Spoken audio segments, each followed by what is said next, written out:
Before the story unfolds, tell me, where in the world are you listening from, and what time is it there? Is the sun just rising over Nairobi, or has midnight taken hold in New York? Perhaps it's afternoon in Canada, or evening in France. Wherever you are, don't stay silent. Leave your mark below. Now, let the story begin.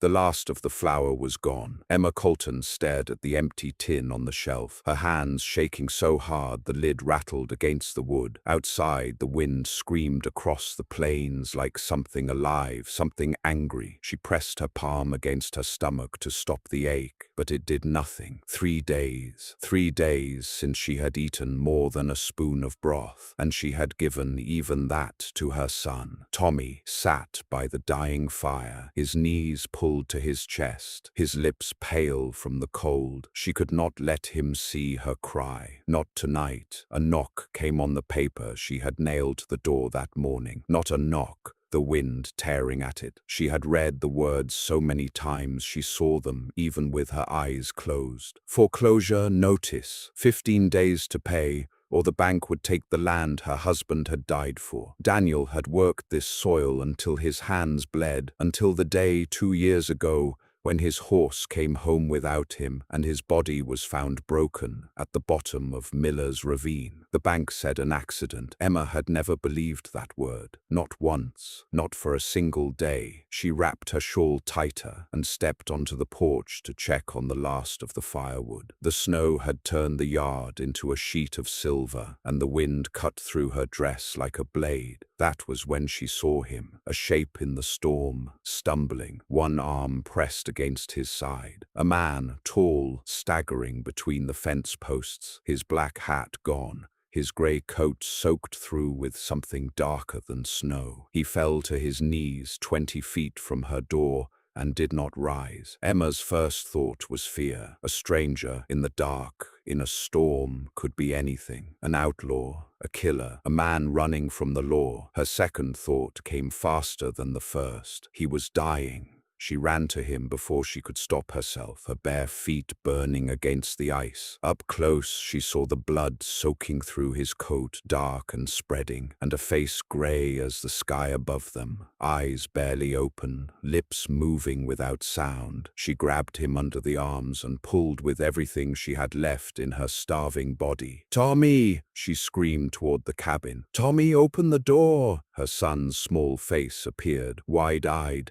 and together, a 7-year-old boy and a woman who had not eaten in 3 days, they dragged a 200-pound stranger across the porch and through the door. She laid him by the fire, tore his coat open, and pressed her only clean cloth against the wound in his side. Blood soaked through it in seconds. She had nothing else to give. No medicine, no whiskey, no bandages. Only her hands and her will not to watch another man die on her floor. She worked through the night, boiling water she did not have to spare, tearing strips from her own petticoat when the cloth ran out. Tommy held the man's hand because Emma told him it might help, and somehow, in the boy's grip, the stranger's breathing steadied. Near dawn, when the fire had burned down to embers and Emma's eyes were closing from exhaustion, she noticed something in his coat pocket, half fallen out. A silver pocket watch, heavier than any watch she had ever held, engraved with letters she could not quite read in the dim light. The stranger's eyes opened suddenly, fever bright, fixed on her face. His hand shot out and closed around her wrist. Not violent, but urgent, desperate. "Don't," he whispered, his voice like gravel dragged over stone. "Don't tell them I'm here. Don't tell anyone what you saw." Emma froze, her heart hammering, the watch still glinting between them in the firelight. Behind her, through the frost-covered window, she saw a light moving across the field outside, a lantern carried by someone on horseback, searching for him. 3 years earlier, Emma Colton had never known what it meant to be hungry. Daniel had built their cabin with his own hands, plank by plank, promising her a good life on land that would someday belong to their son. She remembered the way he laughed when the well finally struck water, how he swung her around in the dust until she begged him to stop. Those were the years before the railroad men came through Bitter Creek talking about progress, about tracks that would cut straight through half the valley, about land worth more than any of them had dreamed. Daniel had been careful, too careful, some said. The banker, Silas Crane, had arrived in town not long after, thin as a fence post,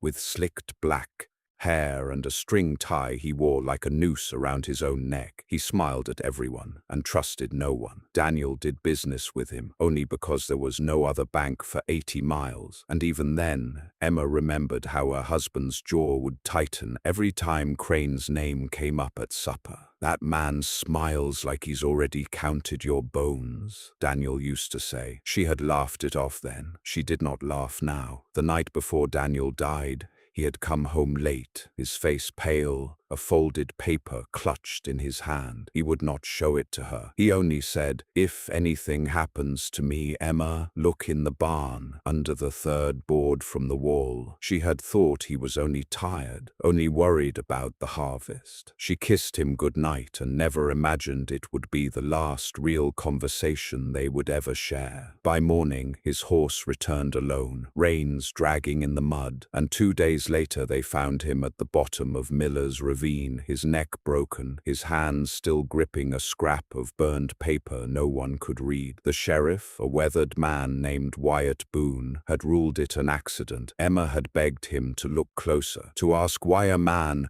who had ridden that trail 1,000 times would suddenly fall. Boone had looked at her with tired, sympathetic eyes and said the words that haunted her still. "Sometimes, Mom, there's no reason. The land takes what it takes." She had gone to the barn that same week and pried up the third board from the wall. Inside, she found nothing but ash. Someone had already come and burned whatever Daniel had hidden there. Now, in her cabin, with a stranger's blood drying on her floor, and his fevered eyes locked on hers, Emma felt that same old chill crawl up her spine. "Who's looking for you?" she whispered, glancing again toward the lantern light bobbing outside in the storm. The stranger's grip on her wrist loosened, his strength fading fast. "Men who don't want me talking," he managed, "to people like you?" His eyes rolled back, and for one terrible moment, Emma thought he had died right there on her floor, his hand still wrapped around hers. She pressed her fingers to his neck the way she remembered her mother teaching her years ago, back before any of this. A pulse, weak but there. She exhaled a breath she hadn't known she was holding and looked toward Tommy, who stood frozen by the fire, watching. "Get the quilt from my bed," she told him gently, keeping her voice steady for his sake even though her own hands trembled. Whatever this man was running from, whatever trouble had followed him through the storm to her door, she could not turn him out into the snow, not with Daniel's memory still fresh in the ground behind the cabin. Outside, the lantern light drew closer, and Emma heard the crunch of boots on frozen ground near the fence line. She blew out every candle but one, pulled the quilt over the stranger's body to hide him from the window, and pressed her back against the door, her heart pounding so loud she was sure whoever was out there could hear it too. Tommy pressed close against her side, his small hand finding hers in the dark. The footsteps stopped just outside. A fist pounded against the wood, hard enough to shake the frame, and a rough voice called out into the storm, "Anybody in there seen a stranger pass through tonight?" Emma held her breath and did not answer. The fist pounded again, harder this time, rattling the latch. "Mom, I know you're in there. Smoke's coming from your chimney." She glanced back at the shape beneath the quilt, unmoving, and made a decision faster than she thought herself capable of. She opened the door only a crack, letting the wind bite at her face, and looked up at a man on horseback wrapped in a black duster, a scar running along his jaw, a rifle resting across his saddle. His eyes swept past her shoulder into the dim cabin before settling back on her face. "Just my boy and me," she said, keeping her voice flat and tired. "Ain't seen a soul all week." The rider studied her for a long moment, the kind of look that made her skin crawl, the kind Silas Crane's men always gave her when they came collecting on the dead. "There's a man wanted for questioning," he said. "Big fella, gray coat, might be hurt. You see anyone like that? There's money in it for you." Emma thought of the empty flour tin, of Tommy's hollow cheeks, of how easily money could fix everything wrong in her life right now. And still, she shook her head. "Nobody's come by," she said. "Storm like this, I'd have heard a mule fall over." The rider's jaw tightened, but he nodded once, turned his horse, and rode off into the white dark. She shut the door and slid the iron bar across it, her legs finally giving out beneath her. She sank to the floor beside the stranger, pressing a hand to her chest to slow her racing heart. Tommy crawled close and wrapped his small arms around her, and for the first time since Daniel died, Emma let herself cry. Not from grief this time, but from the terrifying weight of what she had just done. She had lied to a man with a gun to protect someone she did not even know. She did not know if it was foolishness or courage. Perhaps, she thought, there was no difference between the two on nights like this. By morning, the stranger's fever had broken, though he was still too weak to sit up on his own. Emma fed him the last spoonful of broth in the house, watching his throat work to swallow it, feeling a strange ache when he closed his eyes in what looked almost like relief. "Why'd you save me?" he asked finally, his voice stronger than the night before. Emma considered the question longer than she meant to. "Because somebody should have saved my husband," she said quietly, "and nobody did." The stranger's eyes opened at that, sharp and searching, as though her words had struck something deep inside him. He told her his name was Wade. Nothing more, no last name, no explanation for the wound in his side or the men hunting him through a blizzard. She did not push. She had learned long ago that some wounds, the kind under the skin, were better left alone until a person chose to speak of them. Instead, she busied herself with what little she had, stretching a single potato into a thin soup for three, watching Tommy sneak curious glances at the stranger every few minutes, as though he were some creature out of a storybook. In a way, Emma thought, watching the boy's fascinated eyes, perhaps he was. 3 days passed before Wade could stand without help.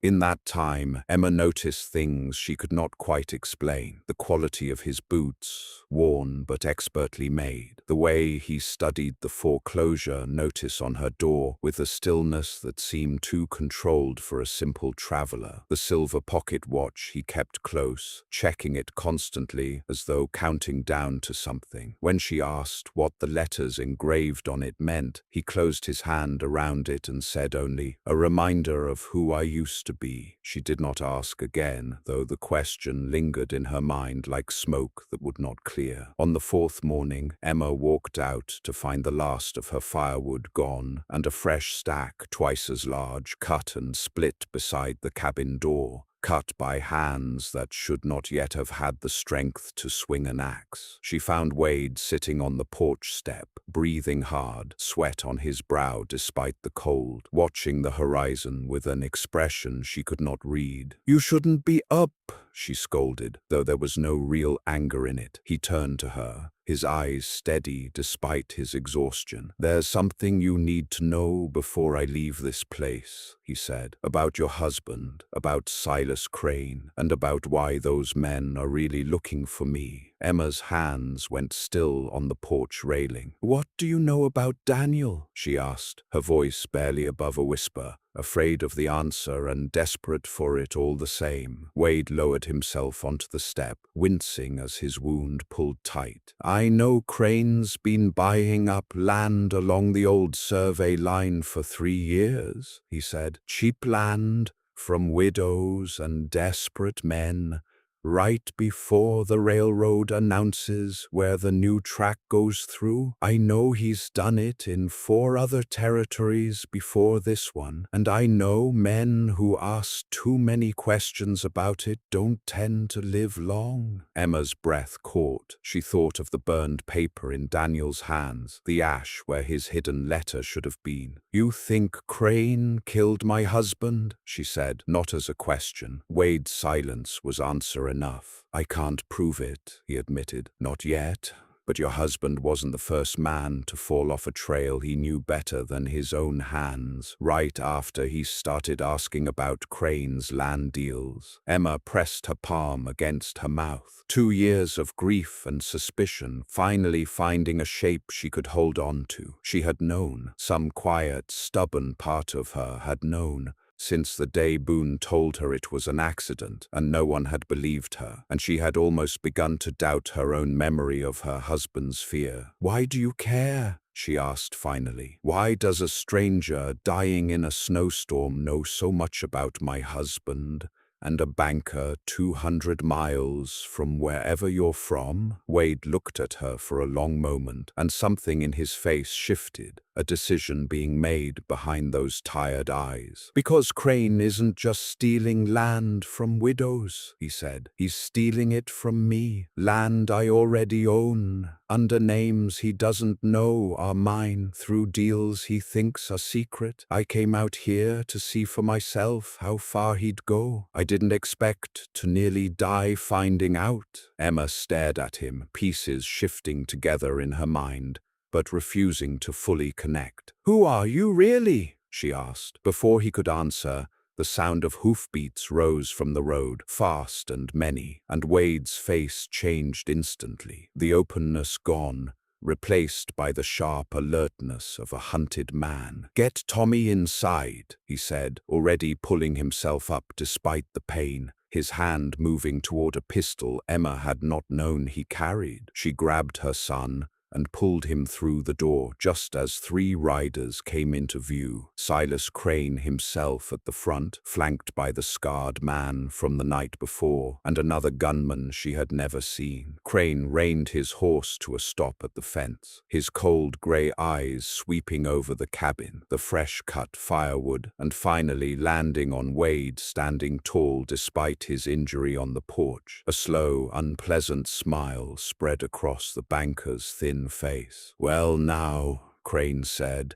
his voice smooth as oiled leather, "I did wonder where you'd gotten to. You gave my men quite a chase through that storm." Wade said nothing, his hand resting near his hip, his body a wall between the riders and the cabin door. Emma watched through the window, her heart pounding, understanding now that whatever was about to happen would change everything. "Mrs. Colton," Crane called out, not looking away from Wade, "I do believe you have 15 days left on that notice. I'd hate for anything to happen that might complicate your situation further." The threat hung heavy in the winter air, plain as the smoke rising from her chimney. Wade's jaw tightened, and for the first time, Emma saw real anger flash across his face. "The debt on this land," Wade said, his voice carrying clear and hard across the yard, "is about to become the least of your problems, Crane." Crane's smile faltered,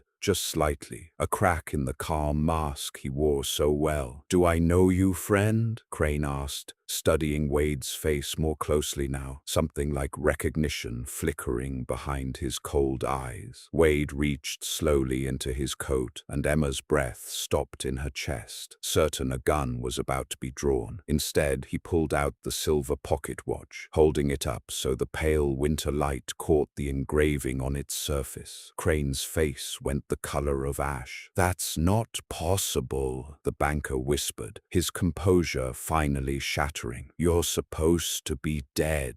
Wade's eyes never left Crane's face as he answered, low and steady, "I get that a lot lately." Crane's horse shifted beneath him, sensing its rider's sudden unease, but the banker recovered quickly, his mask sliding back into place like a door closing. "Jonathan Hale," he said, testing the name like it tasted of poison. "I'd heard rumors you were traveling incognito, checking up on your investments, like some kind of ghost. I didn't believe it. I should have." Emma, watching from the window, felt the ground shift beneath her understanding of everything. Hale, the name meant railroads, mines, half the deeds in 3 counties, the richest, most powerful man in the territory, and he had been bleeding out on her cabin floor for 3 days while she fed him her last spoonful of broth. "You've been buying land under false names," Hale said, his voice flat and unwavering despite the gunman flanking Crane. "Land that borders my holdings, land you knew the railroad would need, because you paid a surveyor to leak the route to you early. That's fraud, Crane, and it's the kind that gets men hanged in this territory." Crane's thin lips curled, though his eyes remained wary. "Prove it," he said. "You've got no papers,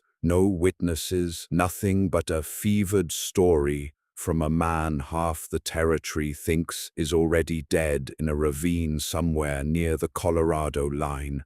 Hale's expression did not change, but Emma saw his hand tighten almost imperceptibly at his side. "There were papers," Hale said. "Daniel Colton found them. That's why you had him killed." The words dropped into the yard like a stone into still water, and Emma's whole body went rigid. Crane's composure cracked fully this time, real fear flashing across his face before he could smother it. "That's a lie," he snapped, too quickly, too loudly. "The man fell off his horse. Ask the sheriff." But Emma had seen enough lies in her life to recognize the shape of one, and this was a lie built on panic, not truth. She pressed her hand against the cold window pane, tears blurring the scene outside. The scarred gunman beside Crane shifted his rifle, glancing at his employer for instruction, and Emma realized with sick clarity that this standoff could end in blood on her land within seconds. "Get away from my door," Crane finally spat at Hale, "or I'll have my men finish what the storm started." Hale did not move an inch. "Touch this family," he said, his voice dropping lower, more dangerous. "And every dollar I have, every deed, every connection to Washington and beyond comes down on you like the wrath of God himself. I own half this territory, Crane. You've been stealing from a man who can end you with a signature." Crane's horse pawed the frozen ground, and for a long moment no one moved, the wind whistling between the 2 men like a held breath. Then slowly Crane forced a smile back onto his face, though it did not reach his cold eyes. "You're still recovering, Mr. Hale," he said, using the name now like a weapon of his own. "Best not overexert yourself. I'll leave you to your convalescence." He turned his horse sharply, gesturing for his men to follow, but not before his gaze cut once more toward the cabin window, toward Emma's pale face watching from behind the glass, a look of cold promise in his eyes that made her blood run to ice. The 3 riders vanished back down the frozen road, and only when the hoofbeats faded completely did Hale finally sag. exhaustion and pain catching up to him all at once. Emma rushed out and caught him before he collapsed, guiding him back inside to the fire, her mind spinning with everything she had just learned. "You're really him," she said, not quite believing it even now. "The man who owns half the territory, and you were dying on my floor, and I didn't even know your real name." Hale managed a tired, pained smile. "Would it have changed how you treated me?" he asked. Emma thought of the broth, the firewood,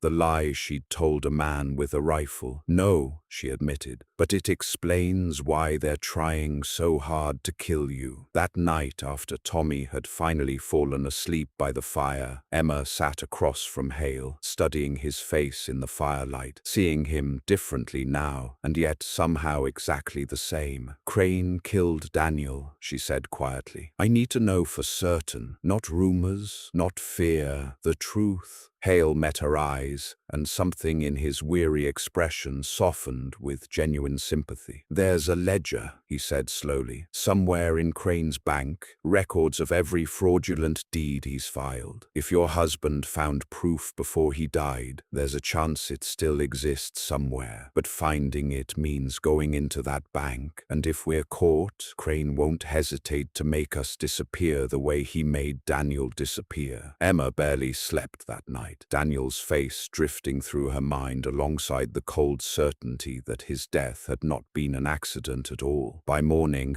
Hale was stronger. Color returned to his face, though the wound in his side still pulled tight when he moved too quickly. He insisted on riding into Bitter Creek despite Emma's protests, saying he needed to send a telegram to men he trusted in the capital, men who could bring lawyers and federal marshals if the evidence could be found. "You go into that town," Emma warned him, "and Crane's men will finish what the storm started." Hale simply checked the pistol at his hip and said, "Then I'll have to be faster than his men this time." She insisted on going with him, leaving Tommy with the elderly widow Hutchins down the road, a kind woman who had lost her own husband years before and understood without needing explanation. The ride into town felt longer than it ever had, the wind cutting sideways across the frozen road, Bitter Creek's crooked buildings finally rising gray against the white horizon. Sheriff Wyatt Boone stood outside his office as they approached, his weathered face creasing with surprise at the sight of Jonathan Hale riding beside the widow Colton,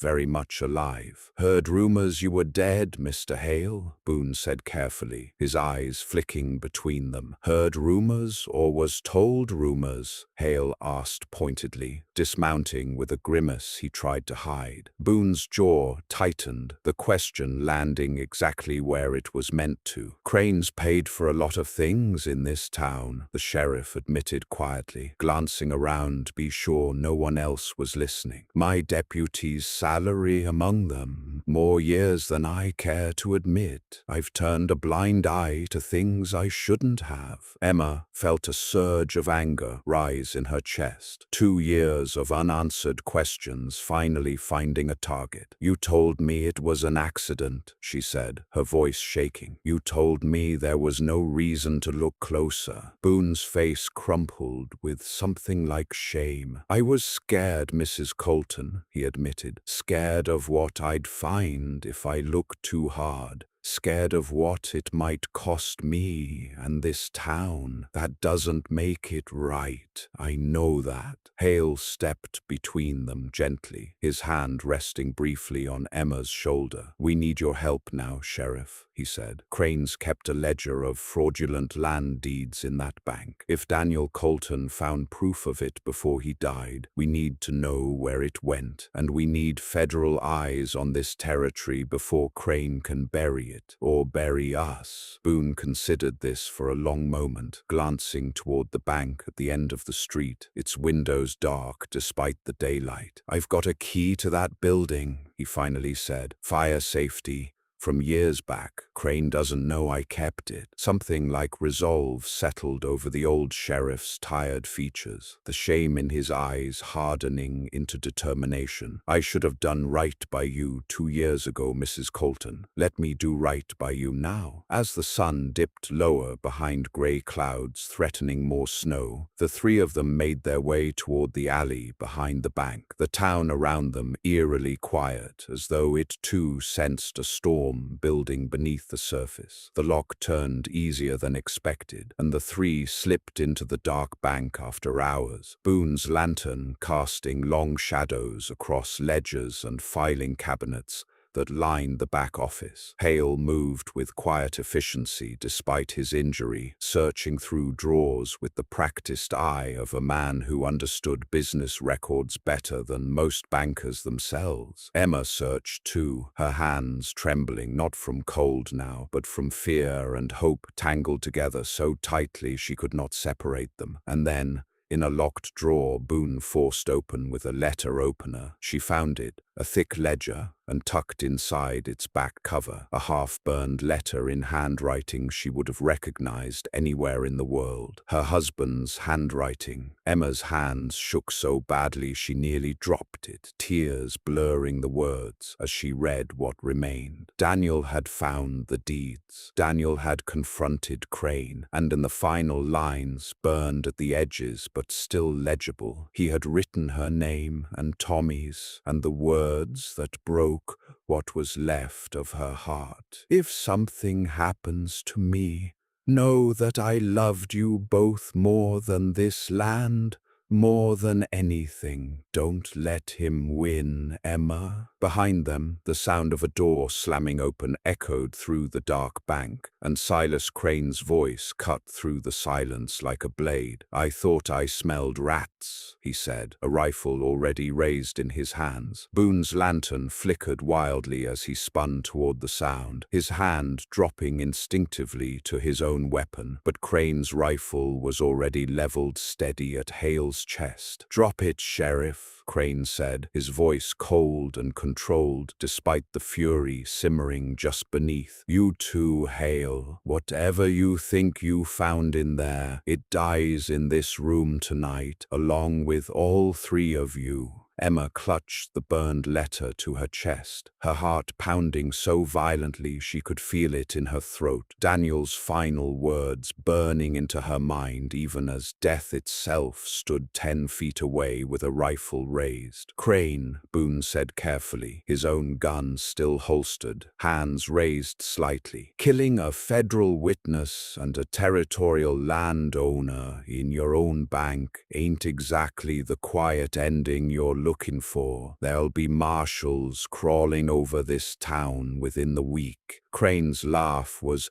sharp and humorless. By the time anyone comes looking, this bank will have burned to the ground. A tragic accident, and 3 unfortunate souls caught inside it. His finger tightened on the trigger, and Emma realized with sudden, terrible clarity that reasoning with this man was like reasoning with the winter storm itself, pointless and possibly fatal. Hale moved first, faster than his injured body should have allowed, shoving Emma and Boone sideways behind a heavy filing cabinet, just as Crane's rifle cracked through the darkness. The shot splintered wood inches from where Emma had stood a heartbeat before, and she screamed, more from shock than pain, dragging Boone down behind the cabinet with her. Hale returned fire from behind an overturned desk, the exchange of gunshots deafening in the confined space, plaster and paper raining down around them as bullets tore through walls and shelves alike. Emma pressed herself against the floor,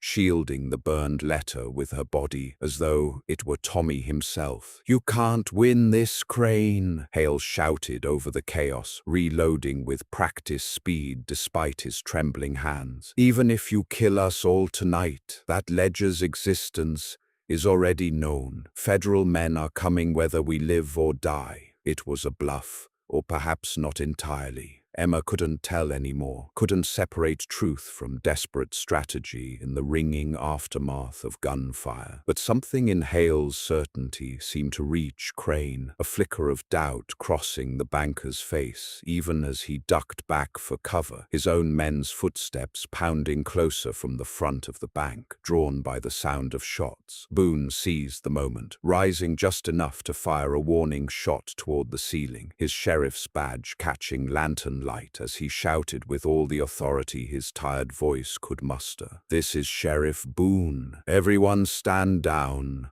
or I swear before God I'll see every one of you hanged for what happens in this room tonight." The scarred gunman skidded to a stop in the doorway, rifle raised but hesitating, glancing toward Crane for direction that did not come fast enough. In that pause, that single suspended breath of uncertainty, Hale rose from behind the desk and fired once, striking the rifle from the gunman's hands with a shot so precise it seemed impossible from a man still healing from near-fatal wounds. Crane, seeing his advantage crumbling, made a desperate lunge for the ledger still clutched in Emma's trembling hands, but she twisted away with a strength born of pure, desperate fury, Daniel's memory giving her a courage she never knew she possessed. "You took my husband from me," she said, her voice shaking with rage rather than fear now. "You will not take this too." Crane's hand closed around her wrist instead, wrenching hard enough to make her cry out,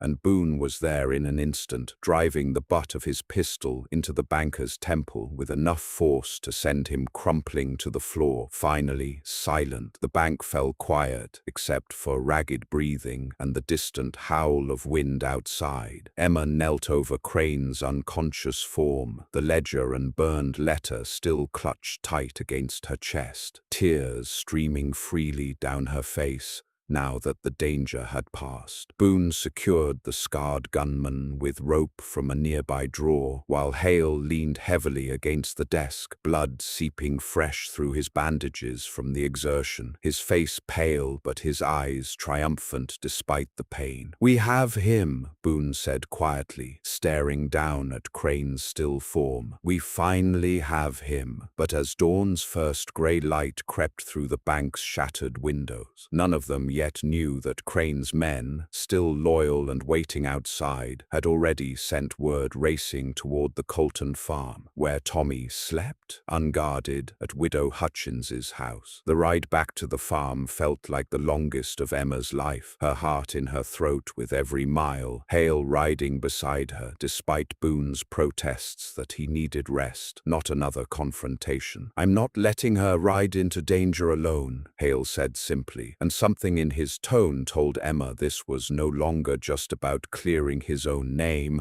or protecting his investments. Somewhere in the last 4 days, this stranger had become something more to her, though she had no time now to examine that thought, not with Tommy's safety hanging over her like the grey winter sky itself. They reached Widow Hutchins's small house, just as smoke curled ominously from a broken window, and Emma's scream tore through the cold air before she even understood what she was seeing. The door hung open, splintered from its hinges, and inside, Widow Hutchins lay slumped against the wall, alive but bleeding from a cut above her eye, her hands bound with rough rope. "They took him," the old woman gasped, as Emma rushed to her side. "2 men, maybe 20 minutes ago. They said something about Crane needing insurance." Emma's world narrowed to a single point of pure animal terror. Tommy. They had taken her son. Hale was already moving, examining tracks in the snow outside, with the focused intensity of a man who had hunted before, who understood how to read a trail even in fading light. "2 horses heading northeast," he said, "toward the old mining camp at Widow's Peak. That's Crane's territory, abandoned claims he's been sitting on for years." Emma mounted her horse before he had even finished speaking, fear transforming instantly into fierce, unstoppable determination. "Then, that's where we're going," she said, "right now." Hale did not argue, only checked his pistol once more, and swung up onto his own horse, despite the blood still seeping through his shirt. They rode hard through the failing light, the temperature dropping fast as evening approached. Emma's mind consumed entirely with images of Tommy frightened and alone with dangerous men. Hale rode close beside her, occasionally glancing over with an expression she could not quite name. Concern, certainly, but something deeper too, something that had grown quietly over these past terrifying days. "We'll get him back," he said more than once, and though Emma knew he could not promise such a thing with certainty, she clung to the words anyway, letting them steady her racing heart against the growing darkness ahead. The old mining camp appeared finally through the trees, a scattered collection of collapsing buildings and rusted equipment, a single fire glowing orange in the gathering dusk. Emma spotted Tommy immediately, small and terrified, tied to a support post near the fire, while two of Crane's men argued nearby, clearly uncertain what to do now that their employer sat bound in the town jail. Emma's heart broke and hardened simultaneously at the sight of her son's tear-streaked face, and she had to force herself to stay hidden behind the tree line, trusting Hale's whispered plan rather than charging in blind and getting them both killed. Hale circled wide through the trees while Emma waited, every second stretching into an eternity of held breath and pounding fear, until she heard the distinct sound of a horse whinnying sharply on the far side of the camp, drawing both gunmen's attention away from the fire. It was the opening Hale had promised, and Emma moved fast and silent, as she had learned to do, surviving these past 2 hard years alone, slipping between broken buildings until she reached Tommy's side, her hands working frantically at the ropes binding his small wrists. "Mama," he sobbed, "I knew you'd come. I knew it." She had barely freed him when a shout rang out behind her, one of the gunmen spotting them despite Hale's distraction, rifle already swinging toward mother and son huddled together by the post. Emma threw herself over Tommy instinctively, waiting for the shot that would end everything, but instead heard a different gunshot entirely, followed by a heavy thud as the gunman crumpled to the frozen ground. Hale stood at the camp's edge, smoke curling from his pistol, his face grim and pale from blood loss, but his eyes fierce with protective fury. "Get behind the rocks," he called to Emma. "The other one's still out there, and he won't be alone for long." Emma dragged Tommy behind a jumble of frozen boulders, just as a second shot cracked through the darkening camp, splintering rock inches from where they had stood a moment before. Hale dove for cover behind an overturned mining cart, returning fire with steady, practiced shots despite the growing weakness Emma could see even from this distance. The remaining gunman, desperate now with his partner dead and his employer imprisoned, seemed to understand this was his last chance to salvage anything from Crane's collapsing scheme, and fought with the reckless fury of a cornered animal rather than any hope of victory. "Stay down," Emma whispered fiercely to Tommy, shielding his small body with her own, though every instinct screamed at her to run to Hale's side and help however she could. She thought of Daniel then, of the ravine, of 2 years spent believing she alone knew the truth of his death, while the world called it an accident and moved on without her. She would not lose another person to this, not tonight, not while she still had breath in her lungs and fight left in her heart. Her hand closed around a heavy stone at her feet, small comfort against a gunfight, but something at least to hold on to. The gunfire intensified, echoing off the abandoned buildings like thunder trapped in a canyon, and Emma watched in horror as Hale staggered, a fresh wound blooming red across his shoulder, his pistol nearly slipping from suddenly weak fingers. The gunman advanced through the smoke and dying firelight, sensing victory now, rifle raised for a final shot that would end everything Emma had fought so hard to protect. Time seemed to slow to nothing, every heartbeat stretching into its own separate eternity. And Emma made a decision faster than conscious thought, rising from behind the rocks despite Tommy's terrified grip on her sleeve. "Crane's finished!" she screamed across the camp, her voice cutting through the chaos with startling clarity. "The ledger's already with federal marshals. Killing us won't save you from what's coming." It was mostly true, close enough to truth that her voice did not waver, and the gunman's advance faltered for one crucial heartbeat, his rifle dipping slightly as uncertainty crossed his desperate face. That single heartbeat was all Hale needed, gathering the last of his strength to fire one final precise shot that struck the rifle from the gunman's hands entirely, sending it clattering uselessly into the snow. The gunman, unarmed now and finally understanding the full weight of his failed loyalty, raised his hands slowly in surrender, all the fight draining from his face as exhaustion and defeat settled over the abandoned mining camp. Hale sagged against the overturned cart, blood loss finally overtaking him, his legs giving out beneath his weight as Emma rushed forward with Tommy close behind her, tears freezing on her cheeks in the bitter cold. "Stay with me," she begged, pressing her hands against his shoulder wound exactly as she had that first terrible night, feeling history cruelly repeating itself in this frozen, desperate place. "I'm not going anywhere," Hale managed, though his voice had grown faint, his eyes struggling to stay focused on her face despite the encroaching darkness. At the edges of his vision, Tommy, brave beyond his 7 years, tore strips from his own coat to help bind the wound, his small hands steady despite the tears streaming down his face. Emma looked between the man bleeding in the snow and her son working desperately to save him, and understood with sudden, overwhelming clarity that somewhere in these terrible,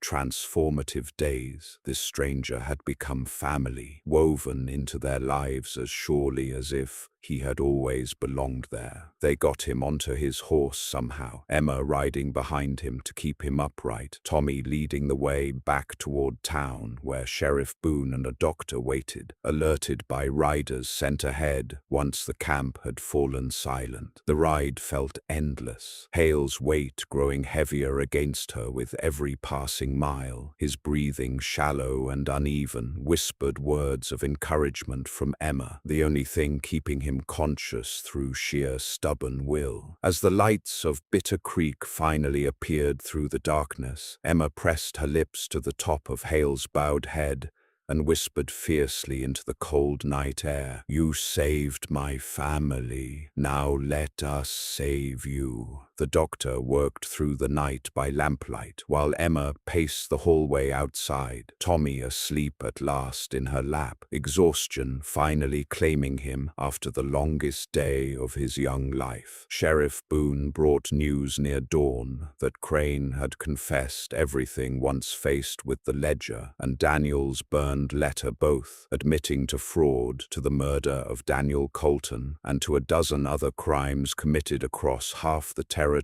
over 3 long years. Federal marshals arrived by midday, exactly as Hale had promised in that desperate bluff at the mining camp, and Crane was taken away in chains to face justice for everything he had stolen and destroyed. By the second morning, Hale's fever had finally broken, the doctor declaring him stubborn but stable, likely to survive despite everything his body had endured over the past terrible week. Emma sat beside his bed as he slowly woke, relief flooding through her so completely her hands shook with it. And when his eyes finally focused on her face, something passed between them that needed no words at all. "You came back for Tommy," he said weakly, "even with a gun pointed at you. I've known powerful men who wouldn't have shown half that courage." Emma smiled through tears she no longer tried to hide. I've known powerful men who wouldn't have bled themselves nearly dry protecting a stranger's family, she countered gently. News of Jonathan Hale's true identity spread through Bitter Creek like wildfire, and with it came understanding of exactly how much he truly owned across the territory. Railroads, mines, half the deeds in 3 counties, wealth beyond anything the small frontier town had ever witnessed firsthand. Yet watching him recover in the modest room above the general store, refusing finer accommodations Boone tried to arrange, Emma saw only the same quiet, careful man who had cut her firewood and held her son's hand through fevered nights. Wealth, it seemed, had not changed what mattered most about him, and perhaps she realized that was exactly why he had survived to keep it at all. The foreclosure notice on Emma's door became meaningless within days. The debt cleared not through charity, Hale insisted firmly, but through proper compensation for information that had helped recover stolen deeds worth far more than her small mortgage ever represented. Emma tried to argue, pride bristling at anything resembling pity, but Hale simply looked at her with quiet certainty and said, "This isn't pity, Emma. This is justice, finally arriving 2 years late to your door." She thought of Daniel then, of his final burned words urging her not to let Crane win, and understood that justice, however delayed,